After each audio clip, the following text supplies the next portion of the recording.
ജാങ്കോ നീ അറിഞ്ഞ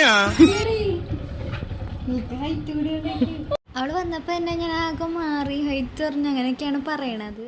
അവര് വന്നപ്പോ തന്നെ ഉച്ച സമയമായിരുന്നു. ഒരു ഫുഡൊന്നും കഴിച്ചിട്ടുണ്ടായിരുന്നില്ല. പിന്നെ ഞാനും കഴിച്ചിട്ടുണ്ടായിരുന്നില്ല. അപ്പോൾ ഞങ്ങൾ ഫുഡ് കഴിക്കാനിരുന്നു. അവള് വർഷങ്ങൾക്ക് ശേഷം ആദ്യമായിട്ട് കാണുന്ന പോലെ ആയിരുന്നു പെരുമാറ്റമൊക്കെ. അപ്പോൾ വന്നപ്പോൾ എന്നിട്ടാണ് പരിചയപ്പെടുത്താൻ മറന്നുപോയി. ഇതാണ് ആവണി ചേച്ചി, ശിവൈഷ്ണയുടെ കസിനാണ്. പിന്നെ ഇത്ര നേരം ഐസ്ക്രീം കഴിച്ച് ഞങ്ങൾ ഓരോന്ന് പറഞ്ഞിരിക്കുകയായിരുന്നു. ഞങ്ങൾ പയ്യെ ആസ്വദിച്ച് കഴിക്കുകയാണ്. അത് കഴിഞ്ഞ് ഞങ്ങൾ കുറച്ച് നേരം റൂമിൽ പോയിരുന്ന് ഓരോന്ന് പറഞ്ഞ് കളിച്ച് ചിരിച്ചിരിക്കുകയായിരുന്നു. ആ നേരം കൊണ്ട് അമ്മതി ചിക്കൻ വർക്കാണ്. പിന്നെ കുറച്ച് നേരം ഉണ്ണീനായിട്ട് ഓരോന്നും കളിക്കായിരുന്നു. അത് കഴിഞ്ഞത് ഞാൻ കഴിക്കാനിരുന്നു.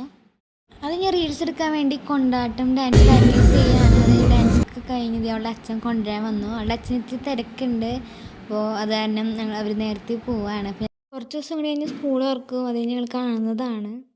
പിന്നെ ഒരു ഫോട്ടോ ഒക്കെ എടുത്ത് അവർ പോണ സമയത്ത് വെച്ച് പിണങ്ങിയിരിക്കുകയാണ്. അവരോട് പോകണ്ടെന്നൊക്കെ പറയുന്നുണ്ട്.